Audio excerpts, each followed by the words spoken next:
Eh bien bonjour, bonsoir à tous et bienvenue dans cette nouvelle vidéo qui va venir servir de petit test en fait, tout simplement pour tester vos connaissances sur les différents articles pour le contrôle continu d'attribution causale qui arrive maintenant à grands pas. Et donc aujourd'hui, il y aura, enfin, la vidéo d'aujourd'hui va parler, va venir tester vos connaissances sur les 4 articles suivants. Et du coup, je ferai une deuxième vidéo certainement mercredi où ça sera sur les 4 autres articles. Et on commence tout de suite. Donc en fait, il y aura 5 questions par article, ce qui fait un total de... ça vous fait un petit score sur 20 à la fin. Hop. Et on va tout de suite commencer avec l'article de Tao et collaborateur en 2021. Et à chaque fois, je vais juste... voilà, pour que vous puissiez un peu réfléchir à votre réponse, je vais mettre 10 secondes, ou sinon vous pouvez mettre en pause la vidéo. Et ensuite, voilà, je dirai la réponse. Et donc on commence tout de suite avec la première question sur l'article de Tao et collaborateur en 2021. Alors donc, en se basant sur les théories de Wiener, quelles sont les caractéristiques d'une attribution causale donnée par un professeur croyant à la théorie de l'entité lorsqu'un élève a de faibles performances? Et donc là, je mets le chronomètre, je mets juste 10 secondes, et puis après je passe à la réponse, et je ferai toujours cette méthode. Alors du coup, le professeur attribuera les faibles performances de l'élève à ses aptitudes. Donc, quand le professeur adopte cette croyance de la théorie de l'entité, il va voir l'intelligence comme quelque chose de fixe, et donc ça sera par rapport aux aptitudes qu'il attribuera de faibles performances. Et donc d'après Wiener, ce type d'attribution est interne, stable et incontrôlable. Donc là, ce sont les 3 dimensions causales utilisées par les théories de Wiener. Deuxième question, quelles sont les 4 hypothèses données par les auteurs?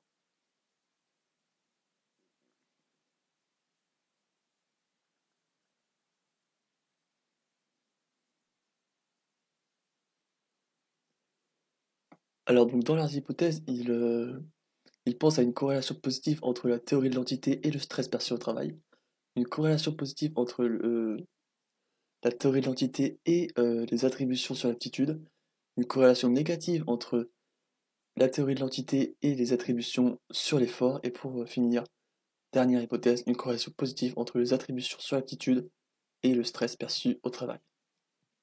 Troisième question, quelles sont les 4 principales mesures effectuées dans la recherche sur les professeurs de Macao?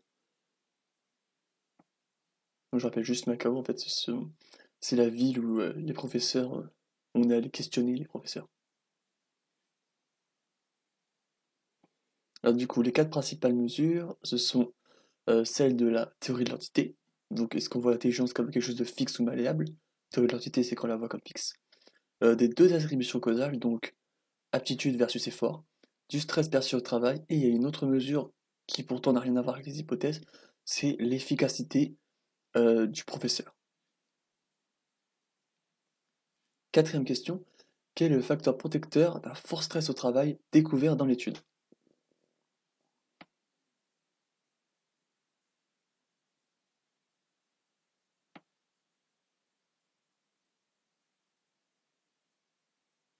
Alors, il s'agit de l'efficacité du professeur qui est un facteur de protection contre le stress au travail.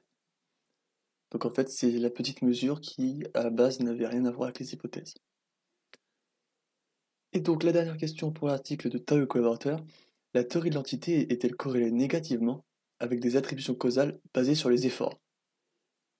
Donc là, je demande euh, par rapport aux résultats et non par rapport aux hypothèses.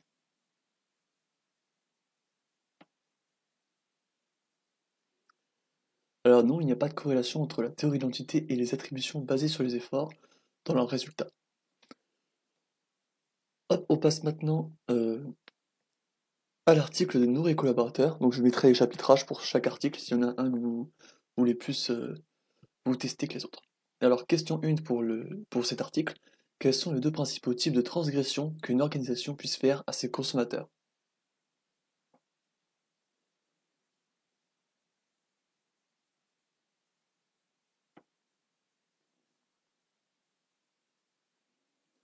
Alors, il y a 2 types de transgressions, donc celles basées sur l'intégrité, donc ça passe par la malhonnêteté ou la fraude, et les transgressions basées sur la compétence, où en fait, Là, c'est plus un problème d'incompétence. Donc deuxième question, que permet le pardon des consommateurs pour une organisation?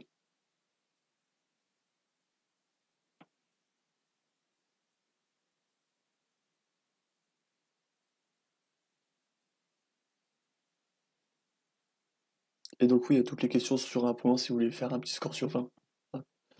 Alors du coup, le pardon permet de maintenir un lien de qualité entre l'organisation et ses consommateurs, notamment avec les comportements prosociaux induits par celui-ci, pour réparer la relation abîmée. Donc voilà, le pardon, comportements prosociaux pour réparer la relation abîmée entre l'organisation et les consommateurs. Donc question 3 maintenant, quelles sont les trois hypothèses émises par les chercheurs pour leurs deux études?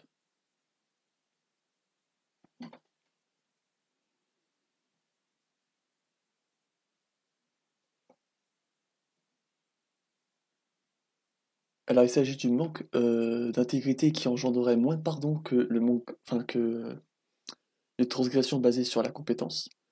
Le manque d'intégrité engendrerait plus de punitions que les transgressions basées sur la compétence.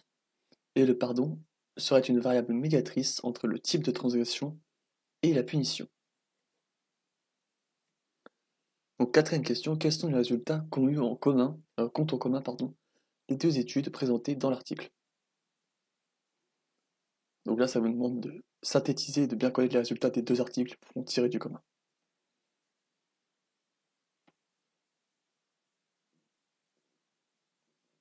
Alors, le manque d'intégrité engendre plus de punitions et moins de pardon par rapport à l'incompétence ou une condition contrôle. Donc ce sont les résultats communs entre les deux études. Donc il y avait une première sur des Anglais, il me semble, une deuxième sur des Néerlandais. Et donc oui, un faible pardon engendre de plus fortes punitions, et vice-versa, donc ça veut dire qu'un fort pardon engendre de faibles punitions. Tout simplement, il s'agit tout simplement là d'une corrélation négative entre le pardon et les punitions. Dernière question pour cet article. Pourquoi, selon les auteurs, le manque d'intégrité est perçu comme plus grave que l'incompétence et donc plus difficile à pardonner? Donc là, on s'intéresse un peu à la discussion.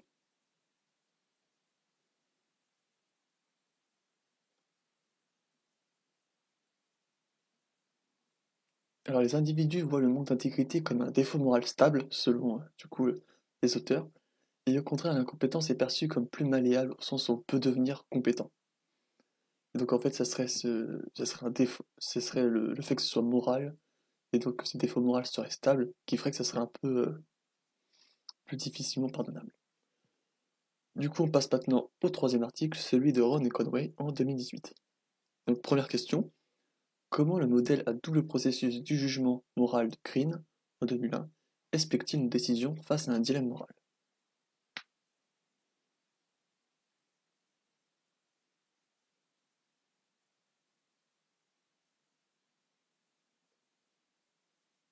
Alors celle-là n'est pas facile parce qu'il faut réussir à se représenter mentalement ce modèle.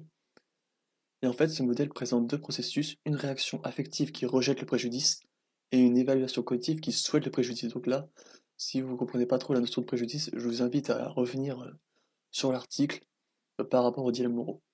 Et le choix serait fait selon la supériorité d'un de ces deux processus. Donc autrement dit, si notre part affective est supérieure à notre évaluation cognitive, on va rejeter le préjudice. Donc là, c'est l'exemple avec typiquement le bébé qui pleure, il faut l'étouffer ou non. Voilà. Type d'exemple pas très sympa. Alors, deuxième question, qu'est-ce que la métaperception et en quoi est-elle importante dans les dilemmes moraux?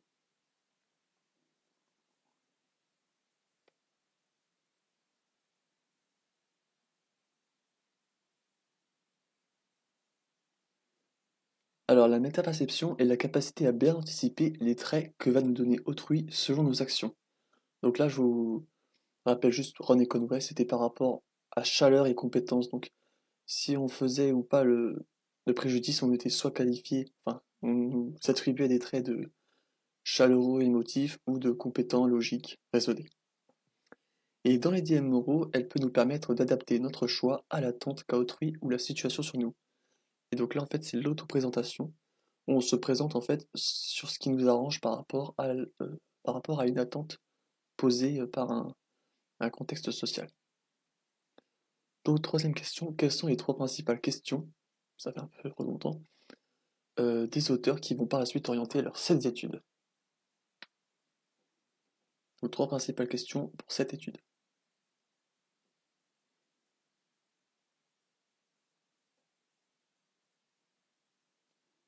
Alors, les individus possèdent-ils une métaperception efficiente? Donc là, ça sera pour les études 1 à 3. Les individus adaptent-ils leurs choix selon la situation et les attentes? Études 4 à 6.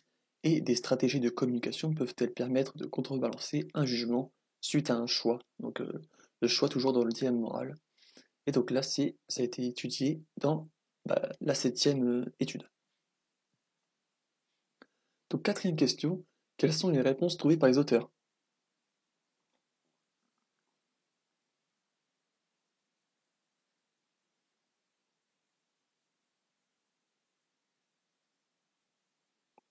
Alors, donc les individus ont une métaperception efficiente, ils prennent même en compte une erreur de communication sur le choix fait. Donc là, je vous invite à revenir sur l'étude 2 où la deuxième étude de Rodney Conway, où là il présente la métaperception qui fonctionne même si euh, on leur fait comprendre que c'était un autre choix qui a été donné, enfin c'était pas le choix que vous avez fait qui a été donné, communiqué à autrui. Alors, donc ça c'était pour la métaperception. Donc les individus sont capables de s'adapter à la situation grâce à l'autoprésentation. Donc là, en fait, après, il y a une autre étude, je sais plus si c'est l'étude 5 ou 6, où il y a une partie privée qui vient prouver la présence de stratégies volontaires. Donc autrement dit, on fait ces stratégies d'autoprésentation sont volontaires. Et pour finir, les stratégies de communication utilisées pour contrebalancer un jugement moral sont efficaces. Donc là, c'était dans la 7e étude. Et donc finalement, comment l'environnement social vient modérer le choix d'un individu. Pardon.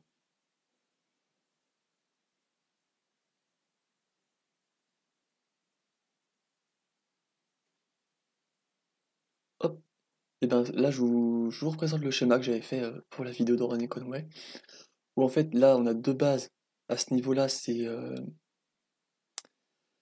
le processus enfin, les deux processus là de Green, là, le modèle de Green ici, affectif, cognitif, la part morale qui tranche et on fait le choix. Et donc, en fait, déjà, la question c'était quoi? Oui, l'environnement social. Donc, l'environnement social, c'est quand on est il y a la présence d'autrui ou d'une certaine situation. Et il faut qu'on ait une capacité métacognitive. Oui, donc la métaperception, pardon. C'est métaperception, je dis métacognition, mais c'est métaperception. Pour être capable de savoir ce que l'autre va penser de nous et quelles sont ses attentes par rapport à nous. Et suivant qu'on a cette méta-perception efficiente, on va être capable d'avoir des stratégies d'autoprésentation qui vont venir, euh, en fait, venir modérer le choix initial. Donc là, en fait, là, c'est par rapport à la justification qu'on donne selon pour contrebalancer. Donc ça, c'est par rapport à l'étude 7 ici. Donc c'est un petit peu à part. Donc maintenant, on va passer au dernier article de cette vidéo, donc celui de Soricar et collaborateurs en 2018. Et donc la première question, globalement, que cherchent à savoir les auteurs dans l'étude présentée?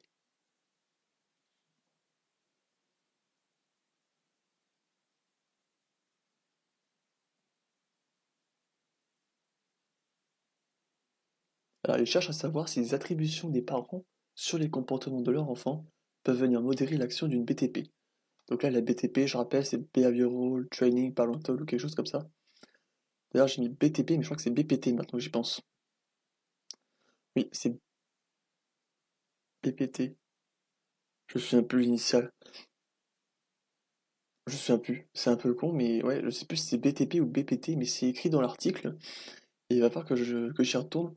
Mais dans tous les cas, là, ce qui nous intéressait principalement dans l'étude, c'était sur le cas des troubles de conduite, troubles des conduites et troubles oppositionnels avec provocation.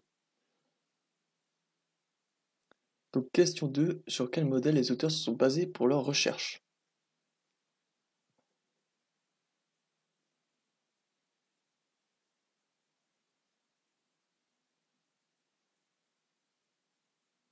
Là, ils se sont basés sur le modèle de Oza et collaborateurs en 2006, qui à la base s'appliquait sur les enfants avec un TDAH. Donc en fait, c'était par rapport à une autre prise en charge. En fait, on avait le comportement des enfants, la famille, les parents, enfin les caractéristiques, le traitement et le résultat à la fin, qui sont en fait modérés par les cognitions initiales des parents et les changements de cognition parentale.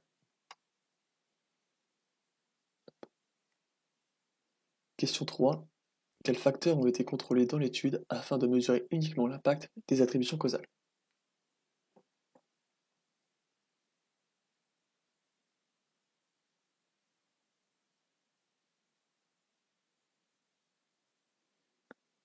Alors, on a des données démographiques qui ont été contrôlées, notamment le statut marital des parents, l'environnement de vie, donc il y avait toute une comparaison entre si on vivait en métropole ou en milieu rural, l'âge de l'enfant, parce qu'ils ont pris des enfants de 3 à 16 ans, et pour finir, le statut socio-économique.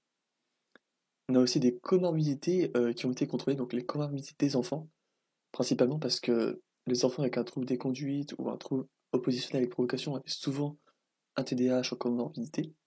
Et ils ont aussi contrôlé la dépression des parents. C'est la dépression des parents qui a été contrôlée. J'ai mis la dépression de l'enfant, mais c'est la dépression des parents, attention. Il fallait forcément qu'il y ait une coquille. Le diapo, il fait 40 pages, il fallait qu'il y ait une coquille. Alors du coup, question 4. Quelles sont les 3 dimensions causales mesurées par le PAM chez les parents? Là, je rappelle juste le PAM, c'est Parental Attribution Measures. Avec mon accent anglais plus que dégueulasse. Alors du coup, ces 3 dimensions sont la disposition. Donc, est-ce que on attribue les comportements de l'enfant de façon interne ou externe, la stabilité, si ces comportements sont stables ou instables, et l'intentionnalité ou la contrôlabilité, donc est-ce que ces comportements sont contrôlables ou incontrôlables. Et finalement, existe-t-il un lien entre l'attribution parentale et l'évolution du trouble de l'enfant dans le cadre d'une BTP?